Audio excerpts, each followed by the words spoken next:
반갑습니다. 또 출애굽께서 계속해서 은혜 나누도록 하겠습니다. 오늘은 아주 역사적인 구약 성경의 가장 드라마틱한 홍해의 이제 도하, 홍해를 건너는 그 말씀이기도 해요. 출애굽께서 14장 28절로 31절 말씀입니다. 제가 천천히 봉독해 드리겠습니다. 물이 다시 흘러 병거들과 기병들을 덮되, 애굽의 기병들 덮되 그들의 뒤를 따라 바다에 들어간 바로의 군대를 다 덮으니 하나도 남지 아니하였더라. 29절 그러나 이스라엘 자손은 바다 가운데를 육지로 행하였고 물이 좌우에 벽이 되었더라. 14장 30절 그날에 여호와께서 이같이 이스라엘 애굽 사람을 손에서 구원하시매 이스라엘 바닷가에서 애굽 사람들이 죽어 있는 것을 보았더라. 14장 31절 이스라엘이 여호와께서 애굽 사람에게 행하신 그 큰 능력을 보았으므로 백성이 여호와를 경외하며 여호와와 그의 종 모세를 믿더라. 아멘. 우리는 지금 대단한 말씀을 읽고 있습니다. 상상해 보십시오. 열재앙을 통해서 바로는 하나님에게 항복을 한 거죠. 처음에는 너희 절기 때만 나가서 절기 지키는 걸로 허용하겠다. 하나님은 안 된다. 노하셨죠. 그 다음에는 그럼 너희 처자식 그리고 집들 놔두고 남자들만 가서 출애굽을 하면 어떻겠느냐. 말도 안 되는 얘기죠. 사람이 이스라엘 백성들의 남자 여자 모든 가축들 재산들 다 가지고 나갈 것이다. 결국은 본인의 장자와 애굽의 모든 장자가 죽음으로 인해서 항복하고 출애굽을 명령을 해줍니다. 항복한 거죠. 하나님 앞에 항복한 겁니다. 그런데 문제는 다 빠져나가고 나니까 애굽의 노동력이 모두 다 빠져나가고 경제가 돌아갈 수가 없게 됐습니다. 마치 우리나라가 현재 외국인 노동자가 다 빠져나간다면 어떻게 되겠어요? 그런 상황이 돼버린 거예요. 큰일 났어요. 그래서 안 되겠다 싶어서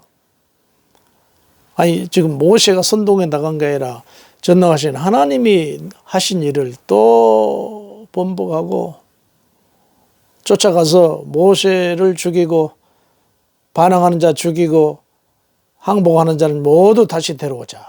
그래서 기병대를 동원하고 모든 특공대를 조직해가지고 이스라엘들을 쫓아온 거 아니겠습니까? 그 소리를 듣고 이스라엘 백성들은 깜짝 놀랍니다. 왜 놀랐을까요? 도망가자니 뒤에는 홍해가 있고 앞에는 성이 난 바로와 그 군대들이 쫓아오고 있으니 이제 다 죽었다. 결국은 모세에게 쫓아가지고 여봐요. 애굽 우리가 몇 자리가 없어서 여기까지 황량한 들판에다 우리를 다 묻어 죽이려고 하느냐. 난리가 났습니다. 모세가 하나님 앞에 기도합니다. 이 상황은 어떻게 대처할까요? 염려하지 말아라. 내가 다 해결하겠다. 그래서 어떻게 합니까? 애굽 군대 앞에 불기둥과 거룩기둥을 동시에 세우시고 이스라엘 백성 진영은 어둠이 없어요. 그런데 애굽 바로의 군대 진영을 흑암이 찾았어. 구름 기둥이 하늘과 장벽을 쳐서 외부에서 빛이 들어오지 못하게 깜깜한 흑암이 되어서 좌우분간이 안 됐습니다. 어떻게 누구를 추격합니까? 그래놓고 이제 우리 하나님은 오늘 이스라엘 백성들 오늘 본문 말씀처럼 이제 홍해를 건너게 하십니다. 하나님께서 모세에게 말씀하시죠. 네 지팡이를 높이 들고 내 이름을 불러라. 우리는 말하는 예수 이름으로 하고 지팡이를 높이 들고 홍해를 향해서 높이 들었더니 그 푸른 바다가 하나님의 바람으로 쫙 갈라졌습니다. 그리고 오늘 본문에 보니까 이스라엘 백성들이 육지같이 건넜다고 그랬어요. 육지같이. 완전히 갈랐어요. 그럼 바로 군대는 왜 못 쫓아오나? 구름 기둥으로 불 기둥으로 막고 있으니 쫓아올 수가 없죠. 그리고 이스라엘 백성들이 다 은혜 중에 건너고 나니까 그때 불 기둥, 기름 기둥을 다 철거하셨어요. 보니까 바다가 쫙 갈라져 있고 이스라엘 백성들이 쫙 그때 거기 건너갔거든요. 빨리 추격하면 잡을 수 있다 싶어서 갈라진 그 홍해 바다 길을 그 많은 군대와 또 병거들이 그 속으로 집어 뛰어 들어왔습니다. 근데 우리 하나님 오늘 본문 말씀에 보니까 저들이 전부 홍해 바다 안으로 다 들어왔다 싶은데 이스라엘 백성들이 이미 다 건너갔죠? 양쪽 물을 다 합쳐버렸습니다. 모두 다 죽었습니다. 놀라운 일이죠. 자, 그런데 오늘 중요한 거 내가 여러 말씀을 드리고 되는데 시간 관계상 딱 한 가지. 오늘 출애굽기서 14장 31절에 아주 중요한 말씀이 나와요. 이렇게 말씀이 나옵니다. 이스라엘이 여호와께서 애굽 사람에게 행하신 그 큰 능력을 보았으므로 그랬어요. 하나님께서 하신 그 큰 능력을 보았으므로 첫째는 하나님 앞에 경의하고 두 번째는 하나님을 믿고 살아계신 믿었다고 말했지. 비로소 살아계시 죽은 하나님 같은 그 일을 어떻게 행하십니까? 셋째는 모세를 믿었더라. 그랬어요. 오늘 본문에 그랬습니다. 예. 그래요. 보지 않고 믿는 믿음 신기루죠. 그렇죠? 보지 않고 믿는 믿음 어때 감정에 훅 해가지고 하나님이 계신 것 같고 누구 간증 들어보니까 계신 것 같고 좀 기도했더니 뭔가 응답이 있는 것 같아서 하나님 믿는다? 얼마 가지 못합니다. 이건 감정적인 믿음은 얼마 가지 못해요. 보아야 믿어요. 이스라엘 백성들이 그 큰 능력을 보고 하나님을 경외하고 하나님을 믿고 모세를 믿었더라. 오늘 말씀은 그렇게 되어 있어요. 네.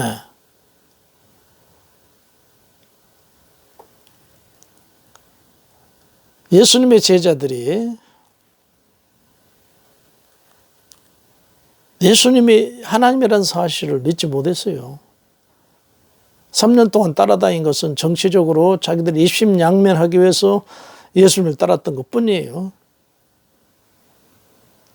그런데 십자가에 죽어버리자 이들이 얼마나 허망했습니까? 그런데 들려오는 소식이 예수님이 죽으셨는데 살아나셨다고 하는 겁니다. 부활했다고 하는 겁니다. 제자들이 믿겠습니까? 믿을 수가 없죠. 안 믿었습니다. 그때 요한복음 20장 20절 애우기도 좋아요. 요한복음 20장 20절에 주님이 갑자기 제자들이 모인 곳에 나타나가지고 뭐라고 하시냐면은 자네들 여기 봐라. 내 손과 옆구리를 좀 봐라. 손과 옆구리를 보이시니 그 다음에 나온 결과가 뭐냐? 제자들이 주를 보고 기뻐하더라. 믿었더라. 그 얘기. 죽었다고 인정했는데 부활하셔서 제자들 그때 와가지고 손을 보여주고 옆구리를 보여주면서 비로소 보고 믿었다는 거예요. 아, 우리 예수님은 우리가 생각하는 그런 일시적인 왔다가 가는 정치 지도자가 아니로구나. 우리가 기다리는데 진짜 메시아로구나. 이걸 믿게 되었다는 말이에요. 제자들도 보고 믿었어요. 부활하신 예수님의 손에 못자국과 옆구리를 보고 믿었더라. 그렇게 요한복음 20장 20절 나온다니까요. 그럼 그 자리는 도마가 무슨 뭘 사러 갔는지 뭐 같은 개인 볼일로 다른 제자들인데 그 현장에 도마는 없었어요. 그래가지고 돌아왔더니 야, 우리 예수님 부활하셨단 말이에요. 살아나셨다. 얼굴들이 상기돼가지고 난리 났습니다. 그러니까 도마가 뭐라고 합니까? 이 친구들아, 정신 차려라, 정신 차려. 아니, 그렇게 손에 못자국 받고 옆구리에 창 받아가지고 완전히 물과 피를 다 쏟으셔서 죽으셔서 장사 지냈는데 뭘 살아나셨다는 거야. 자네들 정신 차려. 헛것을 보았지. 바로 그러자 요한복음 20장 20절에 주님이 제자들에게 다른 제자들이 나타나 그 자리에 도마가 없었죠. 27절 주님이 도마에게 나타나셨습니다. 도마야, 내 손가락을 이리 나한테, 갑자기 주님이 부활한 주님이 나타나가지고 자기도 믿을 수도 없고 안 믿을 수 없는 상황인데 손가락을 도마의 손을 끌어갔습니다. 자, 내 손을 한번 여기 손가락을 한번 만져봐라. 구멍 났지? 그리고 그 손을 끌어다가 옆구리에다 갖다 끌어다가 대줬습니다. 어떻게? 구멍이 있느냐 없느냐? 너 보라. 그리고 넌 믿음 없는 자가 되지 말고 믿는 자가 되라. 손에 못자국을 보고 옆구리에 청자국을 본 다음에 믿음 없는 자가 되지 말고 믿는 자가 되라니까 도마가 깜짝 놀래가지고 비디오 주는 그리스도시요 살아계신 하나님의 아들입니다. 잘못했습니다. 회개합니다. 제자들도 보고 믿었고 도마도 보고 믿었어요.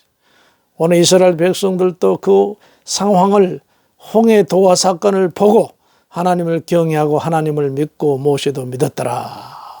그렇습니다.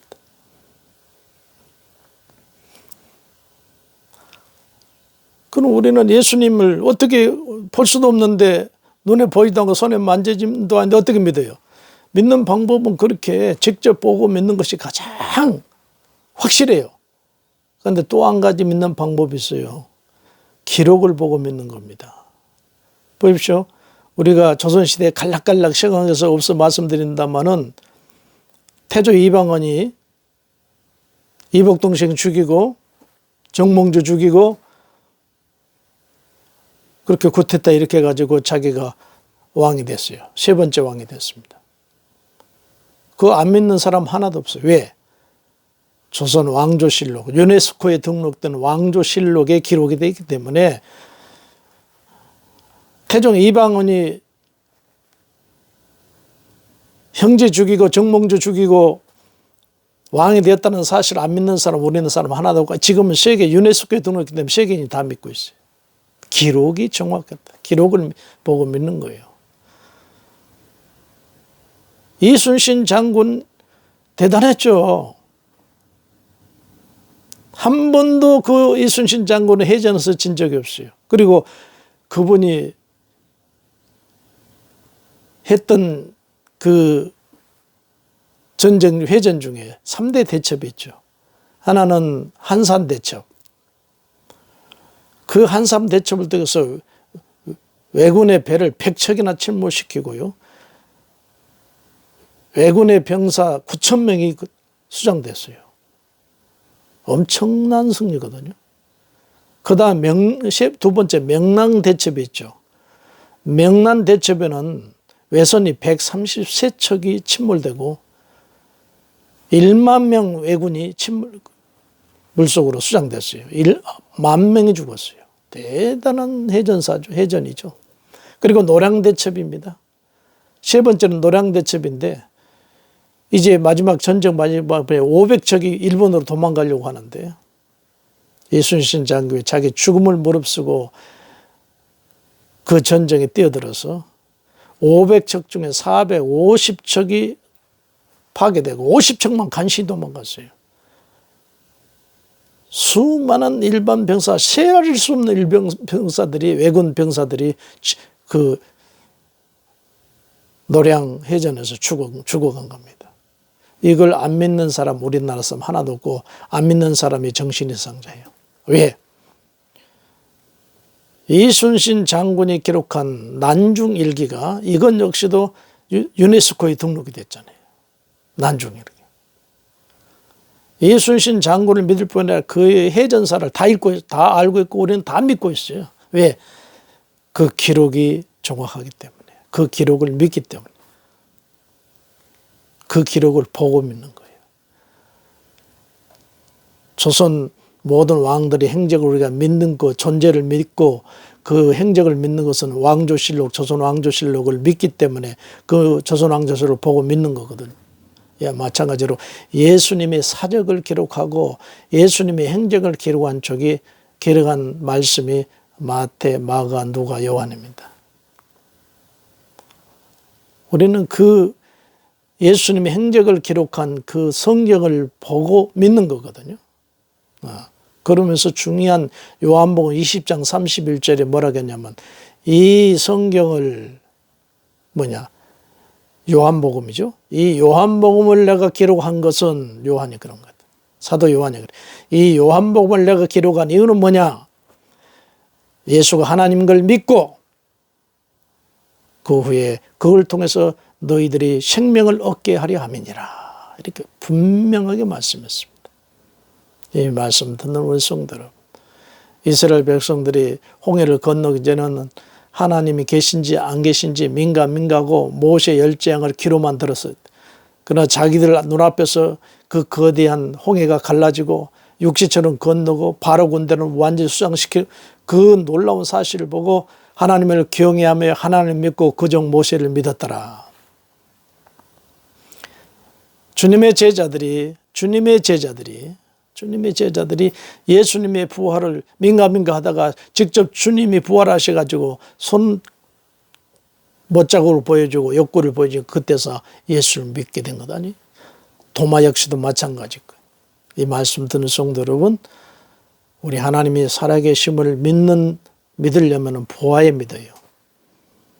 가장 확신한 건 내 눈으로 육신으로 봐야 믿겠지만 그 다음에는 왕조실을 믿고 조선 왕들을 왕과 존재를 믿고 행적을 믿고 또 난중일기를 통해서 이순신 장군을 믿고 이순신 장군 행적을 믿듯이 우리 마태복음, 마가, 누가, 요한복음 예수님에 대한 제자들이 기록된 그 기록을 우리는 보고 말씀을 보고 믿어서 예수님은 하나님이시구나. 이분을 믿으면 천국 가는구나. 이분을 믿으면 악한 마귀로부터 승리할 수 있겠구나. 이분을 믿으면 하나님이 영원토록 나와 동행하는 거구나. 이걸 바로 믿고 보았을 때, 보고 믿었을 때 구원이 있는 겁니다. 이 말씀 듣는 모든 성도 여러분, 예수님을 감정적으로 믿지 말고 하나님의 말씀을 보고 믿어서 살아있는 신앙이 되기를 예수 이름으로 축원해 드립니다. 할렐루야.